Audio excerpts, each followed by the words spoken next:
Subhanallah, walhamdulillah, wa la ilaha illallah, wallahu akbar.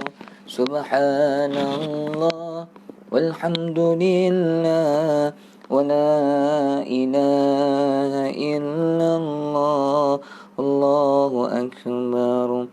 Subhanallah, walhamdulillah, wa la ilaha illallah, wallahu akbar.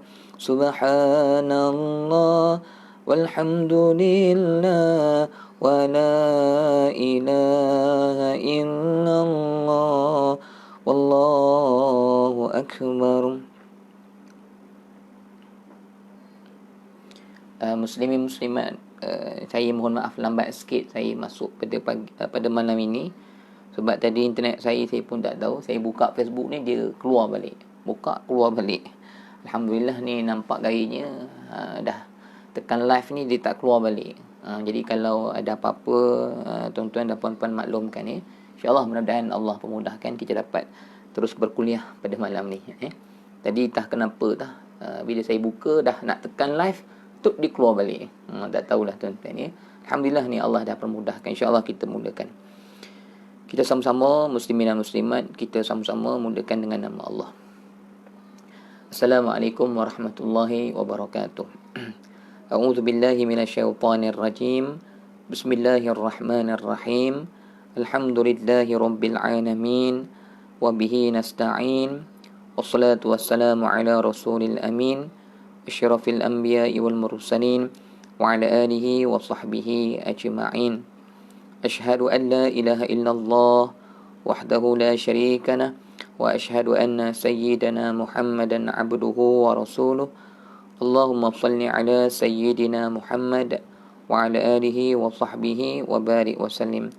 Subhanaka la ilma lana illa ma 'allamtana innaka antal alimul hakim. Qala rabbi shrah li sadri wa yassir li amri wahlul 'uqdatam min lisani yafqahu qawli. Rabbana zidna 'ilman nafi'a warzuqna fahman wasi'a. Allahumma ij'alna min ulama'il 'amilin. Allahumma ij'alna minal mukhlasin. Allahumma ij'alna minal ladzina yastami'una al-qawla fayattabi'una ahsana. Allahumma faqihna fid din وعلمنا التأويل واهدنا صراطك المستقيم برحمتك يا أرحم الراحمين. نعوذ بالله من شرور أنفسنا ومن سيئات أعمالنا ولا حول ولا قوة إلا بالله العلي العظيم. اللهم افتح علينا حكمتك وانشر علينا من خزائن رحمتك يا أرحم الراحمين. بسم الله الذي لا يضر مع اسمه شيء في الأرض ولا في السماء وهو السميع العليم. بسم الله الذي لا يضر مع اسمه شيء في الأرض ولا في السماء وهو السميع العليم. بسم الله الذي لا يضر مع اسمه شيء في الأرض ولا في السماء وهو السميع العليم. آمين يا رب العالمين. آمين. Muslimin muslimat, marilah kita bersama-sama pertama sekali mengucapkan alhamdulillahi rabbil alamin kehadrat Allah Subhanahu wa taala. Kerana dengan kehendaknya juga kita dapat bersama-sama pada malam ini. Jadi mudah-mudahan Allah sama-sama ikhlaskan hati kita dan Allah berikan taufik hidayah kepada kita untuk kita terus mendapatkan bimbingan Allah, untuk kita terus mendapatkan kedekatan diri kita kepada Allah, dan mudah-mudahan ilmu yang akan kita sama-sama pelajari pada malam ini dengan bantuan daripada Allah Subhanahu wa taala juga kita sama-sama beroleh manfaat dalam kehidupan kita dunia dan akhirat kita insya-Allah tuan-tuan ya. Muslimin dan muslimat Allah sekalian, sikitlah saya nak berikan peringatan tentang kehidupan kita ni tuan-tuan ya. Kebetulan petang tadi saya dalam grup tazkirah tu, grup tazkirah ni grup saya lah tuan-tuan ya. Grup yang memang kita kongsikan perkongsian mengenai dengan peringatan-peringatan daripada pelbagai sudut lah, hadis ke video kan dan sebagainya. Yang mungkin tuan-tuan ada masuk dalam grup saya satu lagi tu jalan menuju kepadanya tu. Yang tu grup tu hanya untuk kuliah saya saja. Ada satu lagi grup tazkirah tuan-tuan ni. Jadi kebetulan petang tadi ada saya dok tengok orang post tuan-tuan ni mengenai dengan betapa antara musibah yang sedang berlaku kepada kita selain daripada wabak COVID yang sedang melanda ni tuan-tuan. 2-3 hari ni juga berita terkini ni tuan-tuan ni, banyak juga berlaku kes-kes ragut. Tuan-tuan ni. Jadi kita tengok video tu tuan-tuan, ditunjukkan 2-3 minggu semenjak 2 menjak ni tuan-tuan, terlalu banyak kes-kes jenayah ragut berlaku di luar sana. Jadi dalam video tu tuan-tuan ditunjukkan wanita mengandung pun tak terlepas daripada diragut tuan-tuan. Jadi yang dalam kereta, yang dekat depan kedai farmasi, depan orang ramai, dalam supermarket pun tuan-tuan, dalam pasaraya ni tuan-tuan, dalam pasaraya pun kena ragut juga. Jadi tuan-tuan, mungkinlah ketika ini orang dalam keadaan mungkin dah terputus segala-galanya, terutamanya mengenai dengan rezeki lah tuan-tuan. Jadi mungkin dalam keadaan terdesak dan sebagainya, mereka melakukan jenayah tersebut tuan-tuan ni. Jadi ala kulihannya, perkara tu bukanlah perkara yang dibenarkan dalam agama. Tak boleh untuk kita menzalimi orang, menyeksa orang, menyeret orang sampai terseret di atas jalan dan sebagainya tuan-tuan ni. Cumanya tuan-tuan, peringatan yang saya nak sebut pada tuan-tuan pada malam ini tuan-tuan, berjaga-jagalah tuan-tuan ni. Jadi bagi orang perempuan, bagi pandangan saya lah tuan-tuan, bagi orang perempuan, jadi kalau boleh pakai gelang tu kan, ataupun cincin ke dan sebagainya, janganlah untuk masa ini tuan-tuan, dalam keadaan manusia dalam keadaan hari ini sedang diuji dengan ekonomi yang mungkin dah terputus, dalam keadaan terdesak. Jadi dah tak nampak jalan, mungkin mereka melakukan perkara-perkara yang dimurkai oleh Allah, begitu tuan-tuan ni. Jadi benda tu mungkin banyak dan sebagainya. Jadi saya rasa bertanggungjawab untuk beri peringatan. Jadi orang perempuan khasnya, kalau boleh janganlah duk pakai gelang kat tangan tu apa semua untuk masa ni lah tuan-tuan. Bahkan kita katakan gelang-gelang dan sebagainya tu memang bukan dipakai untuk menunjuk-nunjuk. Jadi menunjuk-nunjuk tu satu dosa dah. Dan keduanya, maknanya nak mengelak daripada di attack oleh orang lah tuan-tuan, nak diperhati oleh orang, takut berlaku musibah yang tidak diingini berlaku kepada kita, patah tangan ke tuan-tuan, boleh membawa kepada kemalangan yang serius dan sebagainya. Tuan-tuan tak terantuk otak ke kan, kemalangan dilanggar kereta dan sebagainya. Itu yang saya tengok dalam video tu terlalu banyak tuan-tuan ya. Jadi apa yang saya nak pesan, maknanya orang perempuan kalau boleh emas tu jaga. Kemudian kalau boleh handbag tu tuan-tuan, kalau boleh untuk masa-masa ni jangan bawa handbag sangatlah. Sebab kita tak tahu suasana yang dalam keadaan yang tersepit ni kan, kita cuba nak usaha mengelakkan diri daripada perkara tersebut. Baik, cuma saya nak pesan dari segi sudut agamanya sikit tuan-tuan ya. Baik, pertama saya nak sebut dengan orang perempuan khasnya lah tuan-tuan, sebab kebanyakannya saya duk tengok tu, kebanyakannya memang orang perempuan lah yang menjadi perhatian untuk dilakukan kes ragut ni tuan-tuan. Pertama tuan-tuan, orang perempuan ya khasnya, kalau orang lelaki beri peringatan kepada isteri lah tuan-tuan. Pertama saya nak sebut, orang perempuan mereka ada satu jaminan daripada Allah untuk mereka berada di luar dalam keadaan Allah jaga mereka. Ini satu yang saya nak sebut. Baik, apa kata Allah dalam Al-Quran tuan-tuan ya? Kata Allah dalam Al-Quran, Allah Subhanahu Wa Taala berfirman, kata Allah, Qul ya ayuhan nabi. Kata Allah, katakanlah wahai Muhammad, ya ayuhan nabi, wahai sekalian-sekalian nabi, kata Allah, Qul li azwajika wa banatika wa nisa'il mu'minin yudnina 'alaihinna min jalabibihin dzalika adna ay yu'rafna fala yu'zain. Ini adalah jaminan Allah Subhanahu Wa Taala tuan-tuan ya. Baik, bagi orang perempuan khasnya saya nak sebut yang pertama, kata Allah perintah kepada Nabi supaya Nabi ini menyampaikan perkara ini. Allah kata kepada Nabi, wahai Nabi, cakaplah perkara ini kepada anak-anak perempuan kamu. Jadi Allah kata, ya ayuhan Nabi, wahai Nabi, qul li azwajika, katakanlah kepada isteri-isteri kamu. Jadi walaupun perintah ni kepada Nabi, tapi maknanya kita sebagai umat Nabi pun adalah perkara yang sama juga, diperintahkan oleh Allah benda yang sama tuan-tuan ya. Jadi kepada suami-suami, qul li azwajika. Pertama, hendaklah kita memesan, memberi nasihat kepada isteri-isteri kita, wa banatika, dan anak-anak perempuan kita yang dah dewasa tuan-tuan ya. Yudanina 'alaihinna min jalabibihin. Pertama, hendaklah mereka itu bila berpakaian, mereka melabuhkan pakaian mereka. Maksudnya biarlah berpakaian itu pakaian yang mengikut kepada syariat Islam, yang labuh, yang longgar, yang tidak ketat tuan-tuan ya. Jadi apa janji Allah, apa jaminan Allah kepada perkara ini? Maksudnya bila seseorang perempuan itu mereka berpakaian dengan pakaian yang mengikut kepada kehendak Allah. Tuan-tuan, kita ni hamba Allah tuan-tuan ya. Maka kita tak boleh nak melakukan suatu perkara mengikut kepada kehendak kita. termasuk dalam bab berpakaian, tuan-tuan. Bila kita berpakaian, kita bukan memakai pakaian ini sesuai dengan nafsu kita, tak. Kita memakai pakaian ini sesuai dengan kehendak Allah. Ingat tu, tuan-tuan. Apa sahaja orang beriman, sifat orang beriman ni, tuan-tuan, apa sahaja yang mereka lakukan, mereka melakukan kerana kehendak Allah. Mereka telah meleburkan kehendak mereka dalam kehendak Allah. Maksudnya apa yang mereka kehendak, itu yang Allah minta maaf. Maksudnya apa yang mereka kehendak dalam hati itu sesuai dengan apa yang Allah kehendak. Maksudnya kalau ada perkara yang mereka kehendak, Allah tidak berkehendak, mereka akan korbankan kehendak mereka. Itu dalam pengajian tasawuf. Dalam pengajian tasawuf, orang-orang yang menuju kepada Allah itu adalah mereka-mereka yang telah meleburkan kehendak mereka dalam kehendak Allah. Tuan-tuan, ya. Apa yang Allah kehendak, itulah yang mereka kehendak. Apa yang Allah benci, itulah mereka benci. Apa yang Allah tak suka, itulah yang mereka tak suka. Jadi kita orang beriman mesti kena korbankan kehendak kita sesuai dengan kehendak Allah. Jadi kalau Allah tak suka, walaupun kita suka, jangan buat apa yang kita suka dan kita meninggalkan apa yang Allah tak suka. Benda ni Allah tak suka. Contohnya orang perempuan tadi lah, tuan-tuan, ya. Maksudnya berpakaian dengan lengan tangan yang diangkat senting tinggi, sedangkan perkara tu Allah suka ke tak? Allah tak suka. Tuan-tuan, tapi kita nak berpakaian macam tu, kita suka. Mungkin tak panas ke dan sebagainya, kita sukalah dengan berpakaian macam tu. Tapi oleh kerana Allah tak suka, mesti kita kena leburkan kita punya kehendak, ambil kehendak Allah. Mesti utamakan kehendak Allah.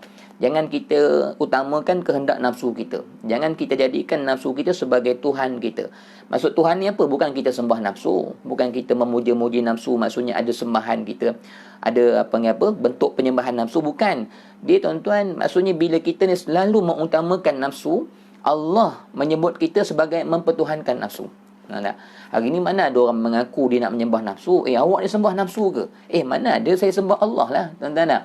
Tapi bila kita ni, tuan-tuan, selalu meletakkan nafsu ni lebih utama daripada kehendak Allah, Allah sendiri sebut kepada orang macam ni, mereka ni adalah orang-orang yang mempertuhankan nafsu. Tuan-tuan, ya. Jadi Allah sebut dalam Quran, Allah kata, apakah wahai Muhammad kamu tidak melihat ada manusia-manusia yang mempertuhankan nafsu? Bukannya dia semayang pada nafsu dia, bukan. Maksudnya dalam kehidupan dia, nafsulah yang banyak diutamakan daripada kehendak Allah. Jadi, tuan-tuan, maknanya sebagai seorang perempuan khasnya, maka bila Allah suruh kita macam tu, kita ni hamba dia, dan kita melakukan semua perkara ini mengikut kehendak kita, mengikut kehendak Allah. Itu yang saya nak sebut dengan tuan-tuan pada malam ini, ya. Jadi maknanya kita kena sedar, aku ni Allah buat, rezeki ni Allah bagi, tuan-tuan, tak, tubuh badan aku ni Allah yang bagi, pakaian aku ni Allah yang bagi. Jadi tak boleh kita nak suka-suka berpakaian ke, cara kehidupan kita ni dengan kehendak kita, tak boleh. Sebab semua yang ada pada kita ni semua pemberian dia, bukan milik kita. Sebab tu, tuan-tuan, ketika mana Ibrahim Al-Adham, tuan-tuan, ya, ketika mana Ibrahim Al-Adham seorang ulama sufi yang asalnya seorang raja, dan dia telah turun daripada tahtanya sebagai seorang raja, dan telah mendekatkan dirinya kepada Allah, menjadi seorang wali Allah, Ibrahim Al-Adham. Ketika mana ada seorang yang melakukan maksiat ni, tuan-tuan, tak nak mengorbankan dirinya untuk Allah, banyak nak ikut nafsu, maka jumpa dengan Ibrahim Al-Adham. Wahai Ibrahim, bagaimana nasihat kamu supaya aku ni boleh meninggalkan maksiat? Kalau orang perempuan, sama dah lelaki, minta maaf saya sebut orang perempuan sebab pasal ragut tadi, ada benda yang saya nak sebut, tapi kita syarah dulu, tuan-tuan, ya. Syarah dulu bab ni, tuan-tuan, ya. Walaupun kita nak sebut tentang perkara tentang ragut, tapi kita boleh huraikan dalam seluruh kehidupan kita sama lelaki ataupun perempuan, tuan-tuan, ya. Maka yang pertama saya nak sebut, tuan-tuan, kita ni hamba Allah, dan kita ni tidak memiliki apa-apa. Semua ni milik dia, tak ada yang kita punya. Bila bukan kita punya, maksudnya kita kena ikutlah Tuhan empunya diri. Maksudnya pakaian kita pun Allah yang bagi, rezeki yang ada pada kita pun Allah yang bagi. Semua ni kan milik Allah. Jadi bila kita ada Tuhan pemilik segala-galanya, tuan-tuan, tak ada milik kita, tak ada milik kita. Kalau tuan-tuan fikir seorang-seorang, mana milik kita, tuan-tuan? Mana ada? Tuan-tuan, ni nafas udara yang kita hirup ni pun milik Allah. Jadi kalau dah semuanya kepunyaan Allah, kena ikut Allah lah. Sebab dia Tuhan kita. Bukan kita memiliki sesuatu pun, tak ada, tuan-tuan, ya. Baik, kita ni hanya sebagai pemegang amanah. Bila kita pemegang amanah, kita kena ikutlah kepada Allah yang beri kita amanah tu. Maksudnya Allah bagi kita rezeki. Itu kita bagi dapat rezeki tu, tuan-tuan. Kita hanya pemegang amanah rezeki tu saja. Jadi Allah bagi rezeki tu, kita sebagai pemegang amanah, bukan milik kita rezeki tu. Tuan-tuan, pakaian kita ni pemegang amanah je. Allah bagi kita pakaian. Dan kita nak berpakaian ke, kita nak menggunakan rezeki kita ke, kita nak dapat kehidupan umur ni, Allah yang bagi. Kita ni sebagai pemegang amanah saja untuk hidup dengan umur ni. Tapi umur ni bukan kita punya, Allah yang bagi. Kehidupan ni Allah yang bagi, tuan-tuan. Jadi kita kena ikutlah Allah yang memberikan kita amanah ni. Dia nak kita gunakan amanah tu sebagai jalan yang bagaimana, maka kita kena ikutlah, tuan-tuan. Macam kalau kita hari ni mengambil kereta orang, pinjam kereta orang, tuan-tuan, orang amanahkan, okey, tak apa, bawalah kereta saya tu. Jadi orang ni kata syarat nak bawa kereta saya, minyak kena penuh. Kena ikutlah amanah ni, tuan-tuan. Tak bolehlah kita rasa ni kereta kita nak lanyak sesuka hati dan sebagainya. Kalau kita ni pecah amanah. Kita ni sebagai pengkhianat, hamba yang khianat dengan Allah Subhanahu Wa Taala, tuan-tuan. Maka sebab tu Ibrahim Al-Adham ni, ketika mana orang melakukan maksiat, jumpa dengan dia, tanya dia, macam mana saya nak meninggalkan maksiat ni, beri nasihat kepada saya, wahai Ibrahim Al-Adham. Jadi kata Ibrahim Al-Adham, kalau kau nak buat maksiat, boleh. Kalau kamu nak buat maksiat, boleh dengan syarat 5 perkara ni kamu boleh buat. Perkara ni tuan-tuan sedia maklum dah. Ini sebagai peringatan khasnya bagi orang perempuan lah, tuan-tuan ya. Sebab orang perempuan ni dia mudah untuk mendapat dosa dengan sebab diri dia, tuan-tuan ya. Dan orang lelaki pula mudah untuk mendapat dosa dengan sebab perempuan. Sebab tu kata Nabi SAW, setiap umat itu diuji oleh Allah dengan ujian yang berbeza-beza. Maka umat aku yang paling aku takuti adalah ujian orang perempuan. Tuan-tuan. Maka Nabi sebut, umat Nabi SAW ni sangat berat diuji oleh Allah dengan perempuan.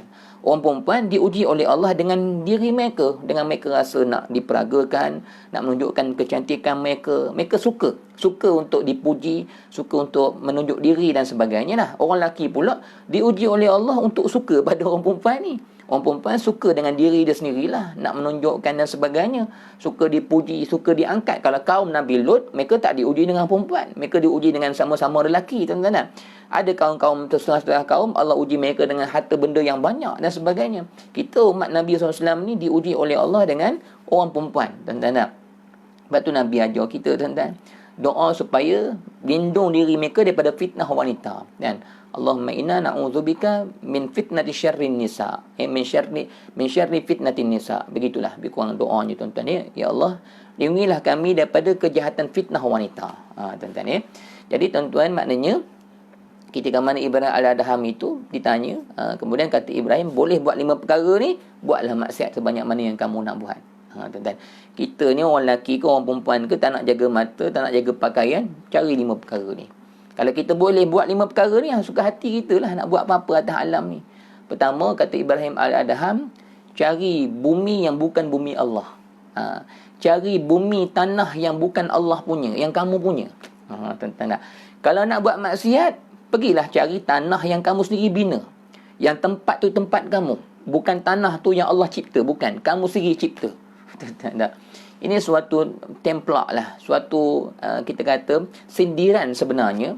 Yang Ibrahim Al-Adham ni sangat cerdik. Maksudnya kita ni bila kita nak buat dosa, kita kena cari sesuatu yang memang milik kita. Bukan milik Allah.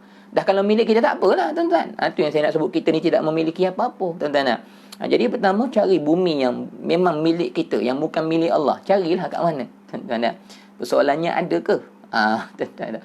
Jawapannya memang tak ada lah. Mana bumi yang bukan milik Allah? Jadi di mana-mana tempat kita duduk pun milik Allah. So orang ni tunduk, kata dia, wahai Ibrahim, mana ada tempat yang bukan milik Allah? Semua milik Allah. Dah kalau macam tu, macam mana kita nak melanggar Allah? Kita dah tumpang tempat dia. Dan kita dah beri amanah sementara duduk di tempat dia ni, tempat Allah ni. Bumi ni Allah punya. Tuan-tuan, kehidupan ni Allah punya. So bukan milik kita. Tak bolehlah kita suka-suka. Tak bolehlah kita pandai-pandai dengan diri kita sendiri. Kalau gitu kita khianat lah. Bila khianat dengan amanah Allah, esok mendapat balasan lah, tuan-tuan ni. Yang kedua, kata Ibrahim Al-Adham, kalau kamu nak juga duduk buat maksiat, jangan makan rezeki Allah. Tuan-tuan. Maksudnya makan, jangan makan binatang yang Allah cipta. Buat binatang sendiri lah. Sebab tu tuan-tuan, dalam Al-Quran itu dicabar orang kafir supaya mencipta satu binatang, hatta seekor lalat pun, tuan-tuan, ada. Mana ada manusia yang boleh cipta makhluk? Tak ada. Dan kita makan hari ni, tuan-tuan, lalat pun maksud tak mampu nak cipta, tuan-tuan. Apatah lagi maksudnya nak mencipta ayam, kambing dan sebagainya. Kita kan makan daging setiap hari, makan ikan setiap hari, siapa punya ciptaan tu? Ibrahim Al-Adham kata, nak buat maksiat boleh, cari rezeki kamu sendiri. Yang bukan kamu makan, rezeki Allah. Sebenarnya Ibrahim Al-Adham ni tuan-tuan, dia nak bagi kita fikir yang bahawasanya kita tak layak buat maksiat kepada Allah sebab tak ada benda yang kita miliki. Semuanya Allah bagi. Semuanya Allah bagi dengan percuma. Semuanya Allah bagi dengan mudah.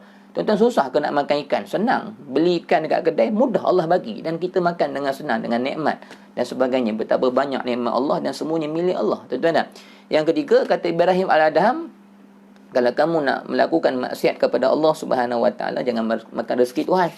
Cari udara yang bukan udara yang datang daripada Allah. Tuan-tuan, hirup udara tu usah hirup udara Allah. Buat maksiat boleh. Cari udara sendiri. Cari gas sendiri. Tuan-tuan, tak? Allahu Akbar. Mana tempatnya, tuan-tuan? Tak ada tempat, tuan-tuan ni. Kemudian yang keempat, kata Ibrahim Al-Adham, tuan-tuan, tak? Kalau kamu nak buat maksiat, nak pakai pakaian yang ketat-ketat, contohnya, tak nak kita ni nak mengikut perintah Allah, kata Ibrahim Al-Adham, cari tempat yang Allah tak nampak kamu. Allahu Akbar, tuan-tuan. Kita orang perempuan ni, orang lelaki ke, orang perempuan lah, hanya sebab cerita pasal ragut tadi sebenarnya, tuan-tuan ni. Kita berpakaian dengan pakaian yang melanggar kepada kehendak Allah dalam keadaan kita keluar daripada rumah. Allah murka kepada kita, tuan-tuan. Allah nampak kita di mana tempat kita boleh memakai pakaian yang Allah tak suka ni, yang Allah tak nampak kita. Kat mana? Mana ada tempat yang Allah tak nampak kita? Tuan-tuan, kata Ibrahim Al-Adham, nak buat dosa maksiat yang keempat, cari tempat yang Allah tak nampak kamu. Kat mana, tuan-tuan, nak cari tempat yang Allah tak nampak kita? Tuan-tuan, di mana-mana sudut dalam alam ini, semua milik dia, nampak kita buat dosa kepada Allah. Tuan-tuan, maka orang ni kata, Ibrahim, tak ada tempat dah. Tempat yang aku buat semua ni dalam penglihatan Allah. Nasihat yang keempat.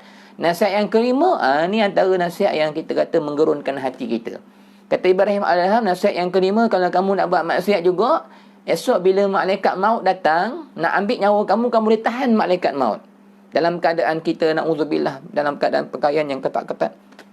Orang perempuan khasnya, dalam keadaan tidak menjaga aurat, berada dekat luar rumah, dalam keadaan melanggar Allah ni, dalam keadaan kita keluar, dalam keadaan Allah benci tengok kita sebab kita sedang melakukan perkara yang bukan dalam kehendak Allah, bahkan kehendak nafsu kita, kita seronok orang tengok kita cantik dan sebagainya, berlebih-lebihan. Tuan-tuan, dalam keadaan tu malaikat maut datang dekat luar rumah, dalam keadaan kita sedang melanggar perintah Allah itu, malaikat maut datang, tuan-tuan, boleh halang malaikat maut, kata Ibrahim Al-Adham. Boleh halang. Sabar malaikat, aku ni dalam keadaan pakaian macam ni, sedang buat dosa kepada Allah, jangan ambil nyawa aku dulu. Tuan-tuan, kita macam tu juga, duk tengok TV, dan duk layan drama cerita, duk tengok artis-artis yang bukan-bukan dan sebagainya, tuan-tuan, yang cerita larang lalai, yang tak ada apa-apa faedah kepada hati kita, bahkan menggelapkan hati kita, menjauhkan kita dengan Allah. Malaikat maut datang depan TV kita. Saya cerita pagi tadi, tuan-tuan, malaikat maut datang, kita nampak tak? Nampak. Israel datang, takkan lambat sesaat, takkan cepat sesaat. Mana kita tahu kita nak mati bila? Takut depan TV tumbang. Na'udzubillahi min dzalik. Kita tak tahu kematian kita, tuan-tuan. Orang main bola boleh mati. Orang sedang beratur dekat kaunter, tuan-tuan, nak bayar bil tumbang. Kematian kita tak tahu. Kan, tuan-tuan, dalam tidur boleh meninggal dunia. Sebab tu kena sentiasa bersedia dengan kematian. Kata Ibrahim Al-Adham, malaikat datang boleh tahan dia. Sabar Israel, sabar. Nanti dulu, aku tak nak mati dulu. Tuan-tuan, itu hanyalah templak saja. Mana manusia boleh buat benda tu? Pendek cerita, tuan-tuan, 5 perkara yang Ibrahim Al-Adham sebut tu, tak ada satu pun yang kita boleh buat. Tak ada. Nak cari bumi yang bukan milik Allah, tak ada. Nak cari udara yang bukan milik, semuanya tak ada. Jadi tuan-tuan, maksudnya apa yang saya nak sebut khasnya kepada orang perempuan, cerita pasal ragut tadi, dan kepada orang lelaki juga, apa sahaja jenis maksiat, tuan-tuan, kita nak sebut apa, kita nak sebut, kita ni maksudnya nak tak nak kena menjadi seorang yang amanah dengan pemberian Allah. Sebab kita tidak memiliki apa-apa dan tak layak untuk kita ni maksudnya melanggar perintah Allah ataupun bersendirian dalam kehendak kita, sebab tak ada yang milik kita. Bumi yang kita pijak ni pun milik Allah. Udara yang sedang kita hirup ni pun milik Allah. Mata yang sedang melihat maksiat dia pun Allah punya. Jadi apakah patut dalam keadaan nikmat yang sedang kita guna kepada Allah ni lawan Allah balik? Ni kata kufur nikmat ni, tuan-tuan. Dan kita kena ingat, orang-orang yang kufur nikmat ni, tuan-tuan, esok bangkit di akhirat kelak dalam keadaan gelap wajah mukanya. Tuan-tuan, kata Allah dalam surah An-Nisa itu, kata Allah, wa ammal ladzina suwaddat wujuhum. Ada pun mereka-mereka yang gelap muka, hitam ni, gelap, tuan-tuan, dekat dunia bercahaya muka, nampak cantik. Adapun dekat akhirat esok, wa ammal ladzi iswaddat, sauda, hitam mukanya. Wa ammal ladzina aswadat wujuhum akafartum ba'da imanikum fadzuqul azab bima kuntum takfurun.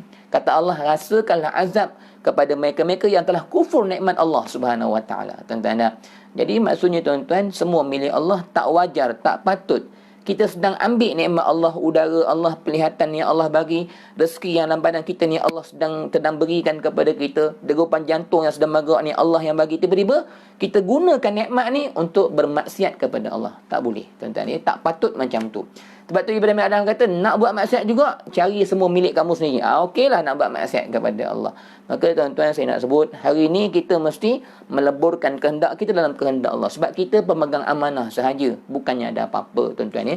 Esok kita semua akan ditanya dengan amanah yang Allah beri, sama ada amanah tubuh badan, amanah anggota, amanah rezeki, amanah pakaian, semua ini datang daripada Allah, tuan-tuan ya. Maka kata Allah dalam Al-Quran tadi, kata Allah, hendaklah orang perempuan dia memakai pakaian yang longgar, yang lambuh, tuan-tuan. Maka apa kata Allah? Zalika adna ay yu'rafna fala yu'zain. Kata Allah, dengan melabuhkan pakaian, dengan memakai pakaian-pakaian yang tertutup baik, dengan labuh bukannya terangkat-rangkat sana sini dan sebagainya, tuan-tuan, menutup dengan baik. Apa janji Allah? Tuan-tuan kena faham, alam ni Allah yang pegang. Jangan takut. Makhluk ni Allah yang pegang. Peragut ke, tuan-tuan, manusia biasa ke, hati-hati orang yang memandang kita ni, siapa pegang hati-hati manusia? Allah. Kena yakin yang tu.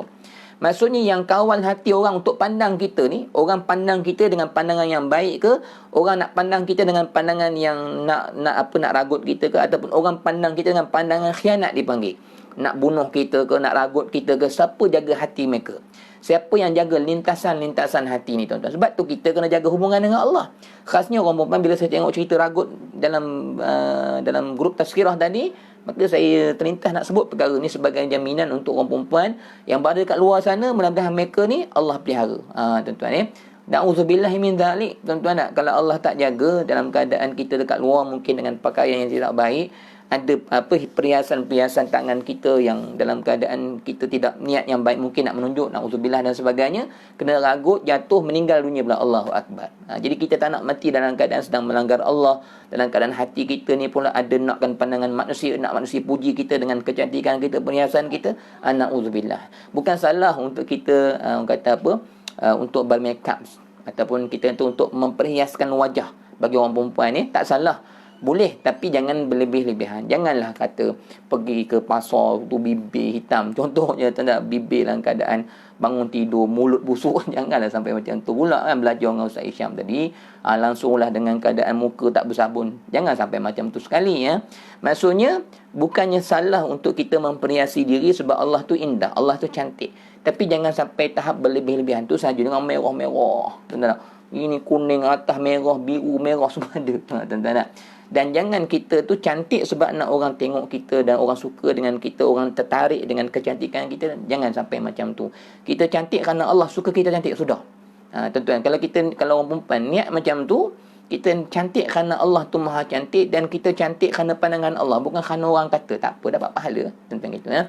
Jadi maksudnya boleh, tapi jangan berlebih-lebihan. Jangan kata Allah dalam Al-Quran, jangan kamu bertabarruj dengan tabarruj jahiliyah. Tabarruj jahiliyah ni maksudnya orang zaman jahiliyah, Arab jahiliyah, mereka tabarruj ni tabarruj yang berlebih-lebihan lah, tuan-tuan tak? Tapi hari ni banyaklah wanita-wanita yang tabarrujnya tabarruj yang berlebih-lebihan. Habis tu make up pun setengah jam, mana tak banyak lah, penuh, tuan-tuan ya. Kadang-kadang dekat luar tu cantik, tapi untuk suami Allahu Akbar, tuan-tuan ya. Sedangkan kalau kita cantik dekat luar dan kecantikan kita untuk pandangan orang, tak ada pahala, tuan-tuan ya. Bahkan kalau ada orang tengok kita sampai mereka ni jadi tertarik pula dengan kita, dengan keindahan kita, jadi berdosa pula kita. Sampai orang jadi tertarik sangat-sangat dengan kecantikan kita. Bahkan dalam mazhab Imam Syafi'i, tuan-tuan dah. Dalam mazhab Imam Syafi'i ni, mazhab Imam Syafi'i, tuan-tuan ni. Bahkan dalam mazhab Hanafi lain. Dalam mazhab Imam Syafi'i, orang perempuan yang sangat cantik. Nak tahu cantik tak cantik? Maksud kata kalau dia pergi keluar mana-mana tu, orang duk perhati dia. Tuan-tuan nak tahu dia cantik tak cantik, macam tu lah. Mana kata kalau dia berjalan tu, orang kalau dia lalu tu, orang duk tengok, dia pusing kepala orang. Maksudnya kalau dia pergi mana-mana, kalau 10 orang lelaki tu asyik semua duk tengok muka dia. Dia pergi mana-mana sampai dia saya, aku dalam perhatian orang, dalam perhatian orang, masuk Maiden pun orang duk tengok dia. Kalau orang tak habis-habis duk tengok kita ni, atas bawah, itu menandakan kita tu cantik lah. Tuan-tuan, kalau kita mungkin cantik dan biasa, maksudnya orang tengok kita tu sekadar tengok, okey lah, tak apalah. Ni kalau orang terkejar-kejar tengok kita, maksudnya kalau kita lalu tu, orang tu tengok pusing sampai pusing ni, apa panggil, kepala ni tuan-tuan macam bagi salam pusing tu cantik dah tu. Maka dalam mazhab Imam Syafi'i kalau cantik sangat wajib pakai burdah. Wajib tuan-tuan. Sebab apa? Sebab menimbulkan fitnah bagi orang lelaki. Kita kata ustaz bukan salah saya, bukan saya nak muka macam ni, betul. Tapi sebagai orang perempuan yang beriman, kalau dah ada suami, biar suami saja tengok muka kita. Buat apa kita nak bagi orang lain sampai teruja dengan kita? Itu yang kadang-kadang berlaku kes sampai disantau. Tuan-tuan, ada orang minat, teringat, tak boleh jadi, aku tak boleh tidur ni. Tengok perempuan cantik tadi macam mana kan. Sekarang ni handphone ada, ambil gambar. Cakap, ambil gambar. Tuan-tuan tak? Pergi kat bomoh, ni gambar. Print out keluar. Bomoh, dicucuk-cucuk kita punya gambar. Tuan-tuan, ni akhir zaman. Jangan kita senang-senang. Orang kata apa, upload gambar cantik-cantik kita ni. Kalau ada orang dengki, ada orang yang khianat dengan kecantikan kita, dia boleh buat sihir dan sebagainya. Berlakulah macam-macam perkara yang tak diingini. Memang sihir boleh berlaku dengan gambar. Itu tuan-tuan kena tahu. Sebab tuan-tuan, antara hikmah ulama' menyebut supaya rambut orang perempuan ni kalau potong, tanam.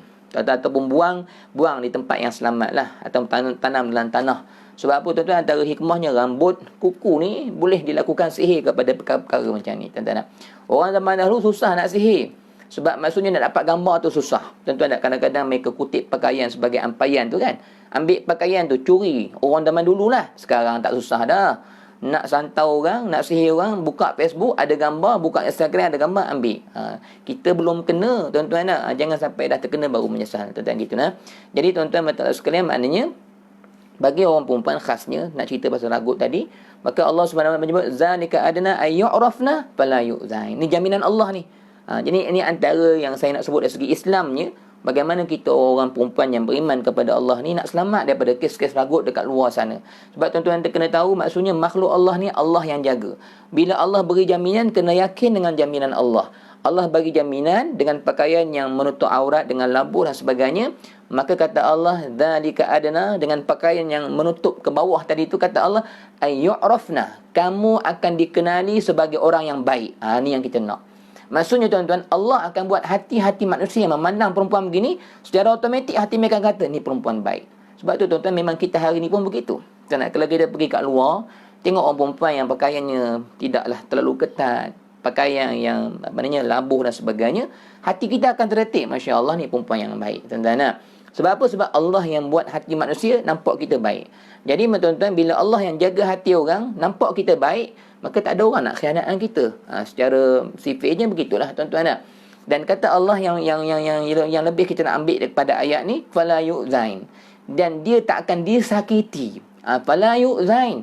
Seolah-olah ayat ni Allah bagi tahu kepada kita, Allah dah tahu dah hamba-hamba Allah orang perempuan ni akan ada manusia-manusia yang khianat mereka di luar sana. Maka Allah sebutkan dalam Al-Quran ayat ini, Allah bagi tahu kepada kita, seolah-olah memang Allah tahu kepada kita ni, suasana orang perempuan ni, kalau kamu keluar dalam keadaan kamu tak jaga tentang pakaian yang baik dan sebagainya, kamu mungkin akan disakiti. Sebab Allah yang jadikan kita, tuan-tuan. Maka Allah tahu, maksudnya kita sesama lelaki dan perempuan ni, maksudnya orang perempuan akan lebih mudah terdedah dengan bahaya. Dan Allah tahu wanita-wanita ni akan dikacau di luar daripada rumahnya. Allah tahu. Maka Allah jadikan ayat ini sebagai pengikat kepada orang perempuan. Sebagai penjamin kepada orang perempuan, wahai orang perempuan, bila kamu nak keluar, kamu ikut perintah aku Tuhan kamu. Dan kamu kena yakin, bila kamu memakai pakaian yang aku redha, akulah penjamin kepada kamu. Ni tuan-tuan. Tuan-tuan kena yakin begini. Orang perempuan ni, muslimat sekalian. Orang perempuan kena yakin, bila kita melakukan perintah Allah, dalam perintah Allah itu ada jaminan daripada Allah. Itu kena yakin tuan-tuan. Saya ulang balik. Bila kita melaksanakan perintah Allah demi untuk mencari redha dia, dalam perintah dia akan datang jaminan daripada Allah. Segala perintah dia semua ada jaminan daripada Allah. Tuan-tuan tengok, ni cerita pasal pengorbanan, tuan-tuan. Nabi Ibrahim AS ketika mana dia meninggalkan Siti Hajar, tuan-tuan, dengan Nabi Ismail dekat tanah yang gersang, yang tak ada air, tuan-tuan, bayanglah, tuan-tuan. Orang perempuan khasnya, cuba rasa perasaan ni. Kalau kita hari ni, suami kita, tuan-tuan, ambil kita, orang perempuan ni, letak dekat tengah-tengah padang luas, padang tanah pasir, yang tak ada apa-apa, kan? Kita ditinggalkan oleh suami dalam keadaan macam tu, apa kita rasa agaknya? Orang perempuan hari ni saya nak tanya, tuan-tuan. Orang perempuan, seperti mana Siti Hajar, Nabi Ibrahim bawa dia dekat tengah-tengah padang pasir yang luas, yang tak ada air, tak ada pokok, tak ada rezeki langsung, tuan-tuan. Ditinggalkan bersendirian. Kalau kita dilakukan begitu, agak-agak boleh tak kita terima keadaan tu? Tuan-tuan tak? Tapi ni yang kita nak sebut dengan tuan-tuan ni, Maknanya bila mana Siti Hajar ni dia dalam keadaan sedih bertanya kepada Nabi Ibrahim, wahai Nabi Ibrahim, ni suami dia, tuan-tuan dah. Adakah ini perintah Allah? Maka Nabi Ibrahim kata, ya wahai Siti Hajar, ni perintah Allah. Maka kata Siti Hajar, oleh kerana ni perintah Allah, maka tak apa, aku sanggup melaksanakannya. Keyakinan Siti Hajar, bila dia buat apa yang Allah perintah, pasti ada jaminan daripada Allah untuk menjaga rezeki dia, untuk memberikan dia keperluan hidup dia. Orang perempuan kena ingat, dia konsep dia sama. Macam kita orang lelaki pun sama. Bila kita jaga hubungan dengan Allah, akan ada jaminan Allah, rezeki kita, kesihatan kita, keamanan hidup kita. Lepas tu kalau kita keluar, kita kena keluar dengan hati yang ikhlas kepada Allah. Kalau kerja, kerja yang ikhlas. Kalau keluar yang memang orang kata dengan hajat-hajat yang memang yang diizinkan oleh Allah. Jangan keluar niat nak cari orang perempuan, nak tengok perempuan cantik kat luar sana, jangan. Maksudnya kalau pergi pasar raya ke nak beli makanan sebagai nafkah untuk anak bini dekat rumah, niat daripada rumah tu memang niat-niat yang baik, maka akan ada jaminan daripada Allah Subhanahu Wa Taala. Maka Siti Hajar, oleh kerana dia yakin Allah yang perintah, akan ada jaminan, maka Allah tolong. Allah keluarkan air, Allah berkatkan bumi itu. Bahkan tuan-tuan, pengorbanan Siti Hajar ni sampai hari ni, itulah yang sedang dilakukan oleh kita yang mengerjakan haji dan umrah. Kita buat sofa sa'i berjalan, tuan-tuan, antara sa'i itu beberapa kali, tawaf dan sebagainya. Manasik haji itu sebenarnya sebagai suatu peringatan kepada pengorbanan Siti Hajar yang berlari-lari anak untuk mencari air dan sebagainya. Allah Subhanahu Wa Taala memberkati, tuan-tuan dah. Air yang keluar, air Zam-Zam daripada kaki Nabi Ismail alaihissalam itu, sampai hari ni air Zam-Zam tu adalah air yang terbaik dekat dunia, nombor 1. Air yang paling baik alkalinya, air yang paling baik untuk kesihatan tubuh badan kita, tuan-tuan tak? Maka air Zam-Zam adalah air yang paling utama. Maka tuan-tuan, hari ni tak baca tauhid kita, tuan-tuan tak sangka pula bila saya syarah perkara ni jadi panjang. Tak apalah tuan-tuan ni. Walaupun saya cerita mengenai dengan tentang ragut tadi, tapi sebenarnya kita nak sebut untuk seluruh kehidupan kita, tuan-tuan. Jadi orang perempuan, bila berlaku suasana yang geting lah, kita kata geting, suasana yang geting pada saat hari ni, kita sedia maklum ramai orang yang terputus rezeki. Jadi mungkin berlaku perkara-perkara yang tak diingini di luar sana, dan apa yang tunjuk video tu sangat menakutkan kita. Jadi jagalah perintah Allah, tuan-tuan ni, orang perempuan ni. Jadi jaga perintah Allah, keluar dalam keadaan Allah redha, Allah akan jaga diri kita dan tak ada orang yang akan sakitkan kita. Fala yu'zain. Tuan-tuan kena yakin janji Allah. Tak akan ada orang yang nak pergi ambil kita, nak pergi ragut kita, nak naya kita. Allah sebagai penjamin kepada diri kita. Tapi kalau kita dah buat, dah ikhlas dah, tuan-tuan dah. Orang perempuan contohnya, kan, dah buat, dah pakai pakaian yang baik, dah menutup aurat dah. Tapi tiba-tiba kena juga ujian. Ada juga orang ragut kita, na'udzubillah lah, contohnya begitu. Jangan kita bersalahkan tentang jaminan Allah. Itu sebagai ujian. Ya Allah nak angkat martabat kita, tuan-tuan tak?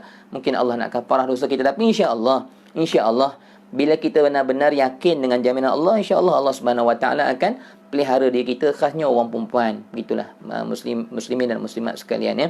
Jadi orang lelaki pun sama, tuan-tuan tak? Sebab saya tengok kes ragut tu bukan sekadar orang perempuan, tapi banyak video tu semua orang perempuan. Lelaki ada seorang dua, dalam pasal itu lelaki yang kena. Jadi orang lelaki pun sama. Kalau keluar, jaga pandangan kita, jaga perintah Allah, jaga hati kita untuk sentiasa zikir kepada Allah, maka insya-Allah Allah Subhanahu Wa Taala akan sentiasa menjaga dan memelihara kita semua, tuan-tuan ya. Baik, sekadar itulah tuan-tuan perkongsian kita pada malam ini. Apa kesimpulannya yang saya nak sebut kepada kita pada hari ini? Kesimpulannya, tuan-tuan, yang pertama, kita mesti sentiasa kena leburkan kehendak kita dalam kehendak Allah. Jangan kita mengutamakan kehendak kita lebih daripada kehendak Allah, tuan-tuan. Sebab apa? Sebab kita tidak memiliki segala-galanya, semuanya adalah milik Allah. Dan tuan-tuan, kita belajar untuk mendidik nafsu kita untuk sentiasa ikut apa yang Allah suka, bukan apa yang nafsu kita suka. Itulah jalan-jalan untuk kita menjadi orang yang semakin dekat dan mendapatkan keredaan Allah. Itu kesimpulan yang pertama, leburkan kehendak nafsu kita dalam kehendak Allah. Biarlah apa yang kita kehendak ni, apa yang Allah suka, itulah yang kita suka. Kalau Allah benci, itulah yang kita benci, tuan-tuan ya. Maksud dia kata, tuan-tuan, kata ulama tasawuf, hijab yang besar antara hamba dengan Allah untuk semakin dekat kepada Allah itu adalah nafsu-nafsu mereka sendiri. Maka tuan-tuan, kalau hari ini kita tak sanggup mengorbankan kehendak nafsu kita dalam kehendak Allah, maka itu menjadi hijab untuk kita menjadi orang-orang yang benar-benar dekat dan dikasihi oleh Allah. Itu kesimpulan yang pertama. Kesimpulan yang kedua, pada hari ini, tuan-tuan, saya nak sebut, kita ni, tuan-tuan, kena yakin bila kita melaksanakan perintah Allah, di situ akan ada jaminan Allah dan penjagaan Allah, tuan-tuan tak? Macam orang-orang yang mungkin kerja kat 7-Eleven, Contohnya diuji dengan jadi jadi cashier, kan, jadi cashier dan di situ ada arak dan sebagainya. Islam melarang. Tak boleh kita sebagai cashier orang Islam ni berjual beli arak, duit tu jadi haram. Penjualan arak tu ada dalam 7-Eleven dan sebagainya. Kita sebagai cashier dan benda tu haram dan kita bagi tahu ketua tak nak ubah. Dia kata kalau kamu tak nak, kamu boleh berhenti. Maka tuan-tuan, kita berhenti kerana Allah. Yakinlah akan ada rezeki yang lain yang akan Allah beri kepada kita. Kena yakin.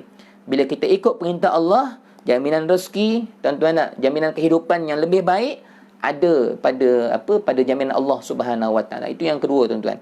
Perkara yang ketiga, kesimpulannya yang terakhirlah saya ingat pada hari ni, tuan-tuan, kita sebagai hamba Allah ni, tuan-tuan, kita kena sentiasa bersedia untuk bila-bila masa kita ni sentiasa dalam keadaan nak redha Allah. Sebab kita tak tahu kematian kita di mana-mana sahaja. Bagi orang perempuan, kalau kita keluar ataupun orang lelaki duduk kat rumah tengok TV ke, mengadap benda bukan-bukan ke, kalau kita perempuan kat luar, kita takut kita keluar dalam keadaan melanggar perintah Allah, di situ malaikat maut datang kepada kita.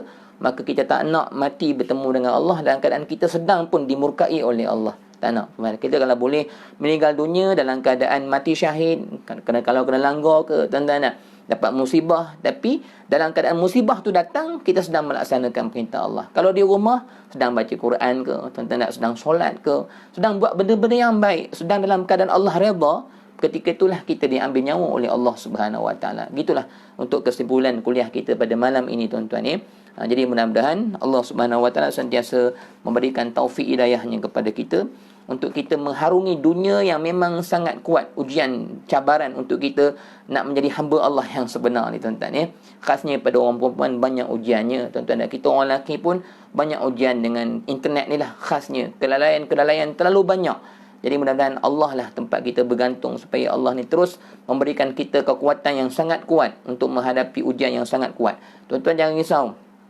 Dalam keadaan kita hidup dekat dunia yang cabarannya sangat hebat, Nabi SAW menjanjikan kepada kita pahala mati syahid. Kata Nabi SAW, umat aku di akhir zaman akan diuji dengan fitnah dunia yang sangat hebat. Kalau saya lah, tuan-tuan, kalau saya memang betul-betul rasa benda ni, tuan-tuan. Maksudnya kita boleh beza. Macam saya umur 16 tahun, masa tu handphone tak ada kan. Yang ada Nokia 3310 tu, dan 33 sekupang tu, tenet bunyi gitu lah. Masa tu Allah, tak ada apa sangat, duk main kat kampung, main batu seremban, pergi sungai, balik gitu je lah kalau saya kat kampung. Sekarang ni Allahu Akbar, tuan-tuan tak, dengan siaran Astro, Netflix ke dan sebagainya, tuan-tuan tak, dengan internetnya, dengan YouTube-nya, banyak kelalaian sampai kita tak sempat nak baca Quran, sampai habis masa kita ni dengan perkara dunia yang melalaikan, tuan-tuan. Kalau saya benar-benar merasakan memang cukup berat ujian kita sekarang ni, tuan-tuan, dengan wanitanya dekat luar sana. InsyaAllah yang dalam kuliah ni wanita-wanita yang solehah, tuan-tuan tak, yang dekat luar sana, yang mana yang kalau kita tengok dalam keadaan yang tak menjaga aurat, mudah-mudahan Allah beri hidayah kepada mereka. Maksudnya ujian. Keluar sekarang, angkat kepala Allah, cantik-cantik semua wanitanya bagi orang lelaki, tuan-tuan tak, dengan pakaian yang kita kata menjolok mata, semua tu ujian kepada kita di akhir zaman. Kata Nabi, umat aku di akhir zaman akan diuji oleh Allah dengan ujian-ujian yang berat. Kata Nabi, barang siapa yang melaluinya dengan baik, mereka diberi pahala orang-orang yang berjuang fi sabilillah. Kita tak perang hari ni, perang pergi angkat senjata, tuan-tuan, pergi perang orang kafir, tetapi hari ni kita berperang dengan nafsu kita yang sangat kuat, diuji oleh Allah dengan ujian-ujian dunia yang sangat-sangat boleh menarik perhatian kita, yang menyebabkan kita lalai daripada Allah Subhanahu Wa Taala. Sebab tu lah, tuan-tuan, janji Nabi SAW, yang ni Nabi SAW menyebutkan Puba. Nabi ulang 3 kali. Beruntunglah lil ghuraba, bagi orang-orang yang mengasingkan diri dia. Maksudnya dia mengasingkan ni, maksudnya orang-orang lain duk sibuk dengan pakaian yang begitu, dengan modelnya. Contohlah, kalau orang lelaki pula macam orang luar sana sibuk dengan game itu, game ini, dengan layan cerita tu, layan cerita, kita tak tahu apa. Apa awak cerita ni, saya tak tahu. Maksudnya kita ni terasing je. Orang tengok kita ni macam ke belakang je. Benda tu tak tahu, benda ni tak tahu. Kata Nabi, ni lah orang beruntung. Tentu tak? Dia mengasingkan diri dia daripada kehidupan dunia yang boleh melalaikan diri dia daripada Allah. Ni susah ni, akhir zaman ni susah. Nak cari orang-orang yang beriman, yang betul-betul mengasingkan diri dia untuk Allah. Nabi sebut dalam hadis tu, Nabi kata, beruntunglah orang-orang yang di akhir zaman, orang yang ghuraba, tuan-tuan tak? Sebab tu Nabi kata di akhir zaman nanti fitnah siang dan malam. Fitnah ni bukan berlaku fitnah maksudnya tuduhan tu, bukan. Fitnah maksud Nabi ni dosa. Siang malam dalam TV, dekat rumah, dekat luar, banyak dosa. orang tak solat, orang berzina, orang masuk disko, orang berhibur, orang menyanyi, dalam TV penuh dengan konsert-konsert dan sebagainya, dalam YouTube penuh benda. Maksudnya fitnah siang dan malam, banyak dosa ni tuan-tuan. Aplikasinya dengan Bigo, dengan TikTok, macam-macam aplikasi tuan-tuan. Maka kata Nabi, sampai di akhir zaman, gigitlah agama ni dengan gigi raham kamu. Gigit kuat-kuat agama ni tuan-tuan. Hari ni di akhir zaman ramai orang lepaskan agama dah. Tak sanggup dah. Tengok orang pakaian yang indah-indah nak ikut cara tu. Walaupun Islam tak bagi, Allah tak bagi, buat juga. Agama tak gigit kuat dah. Nabi bagi tahu awal dah pada kita tuan-tuan, ni akhir zaman ni. Kita sedang mulai zaman ni, memang zaman yang sangat-sangat menduga keimanan kita tuan-tuan. Maka Nabi pesan, gigitlah agama ni dengan gigi gerham. Maksudnya jangan sampai terlepas. Gigit kuat-kuat. Bukan gigit kat depan ni, kat dalam ni. Gigit kuat-kuat. Mudah-mudahan tuan-tuan, Allah Subhanahu Wa Taala memilih kita di kalangan umat-umat Nabi yang Nabi kata beruntunglah ni. Di kalangan orang-orang yang terus mengasingkan diri, walaupun orang kata kau ni apa benda pun tak tahu. Kan kau punya pakaian ni orang tak pakai dah sekarang ni. Contohnya gitu tuan-tuan. Tak apa, demi kehendak Allah, demi redha Allah. Apalah dunia ni sangat kita nak kata korbankan diri kita untuk pandangan manusia, apalah sangat dengan kehidupan yang sementara untuk kita mendapat kejayaan yang hakiki buat selama-lamanya dekat akhirat esok tuan-tuan. Kalau dekat dunia ni kita tengok orang ramai seronok, mereka seronok sementara. Biarlah mereka tuan-tuan. Mereka seronok dengan hiburan, dengan apa. Kita ni banyak benda tak tahu. Kan kita ni sibuk dengan Quran, sibuk dengan zikir, sibuk dengan kuliah, sibuk dengan benda-benda yang baik. Kan orang lain seronok. Kuliah tak ke mana, Quran tak ke mana, berseronok je kira tuan-tuan. Lepas main satu cerita. Kalau yang lelaki pula buat streaming game, main game, Quran tak ke mana. Seronok. Tak apa, mereka seronok sementara, kita susah sementara, tapi kebahagiaan kita yang hakiki buat selama-lamanya di akhirat kelak. Tak apalah kita sengsara sekejap, tapi kebahagiaan kita buat selama-lamanya. Jangan kita seronok sekejap, tapi kesengsaraan kita pula yang panjang selama-lamanya. Na'udzubillah tuan-tuan. Jadi sebab itulah dunia ini memang penjara bagi orang beriman, syurga bagi orang kafir. Tak apalah tuan-tuan. Sebab tu Allah sebut dalam Quran tu, jangan kita ni, kata Allah dalam Quran, jangan terpedaya dengan nikmat-nikmat yang aku beri kepada orang kafir dengan orang yang ingkar. Tuan tengok orang ni seronok, ustaz kaya raya, ustaz walau langgar Allah. Kata Allah jangan terpedaya, kata Allah. Dan jangan tengok ni terpedaya, ustaz tak semayang elok, seronok berhibur kan, duk menyanyi sana sini elok, ustaz kaya. Allah sebut dah jangan terpedaya. Itu ujian untuk kamu. Kamu susah sekejap, tapi kebahagiaan kamu dekat akhirat esok yang menanti kamu kekal abadi buat selama-lamanya. Sekadar itulah tuan-tuan ni. Mudah-mudahan nasihat-nasihat yang Allah Subhanahu Wa Taala berikan kepada kita melalui mulut saya, bukan nasihat saya. Saya sendiri pun hamba Allah yang lemah. Tiada daya dan upaya, yang saya ni hanya bercakap sesuai dengan apa yang Allah kehendak atas diri saya dan diri tuan-tuan semua. Hakikatnya Allah Subhanahu Wa Taala sayang kepada kita, sentiasa menasihati hamba-hambanya, sentiasa memperingatkan hamba-hambanya. Saya ni hanya perantaraan daripada kasih sayang Allah untuk tuan-tuan semua. Jadi Allah sayang kita semua, insya-Allah tuan-tuan ya. Segala yang baik semua datang daripada Allah. Saya mohon maaf kekurangan saya panjangkan kuliah tuan-tuan. Hidup ini tidak bermakna kalau kita tak dekat diri kepada Allah. Hidup ini pasti sengsara kalau kita meninggalkan Allah. Maka hidup ini adalah hidup yang sangat bermakna, hidup yang sangat bahagia bila kita sentiasa menjaga hubungan dengan Allah, insya-Allah tuan-tuan ya. Segala yang baik semua datang daripada Allah. Saya mohon maaf kekurangan. Wassalamualaikum warahmatullahi wabarakatuh. Alhamdulillahirabbil alamin. Ya Allah.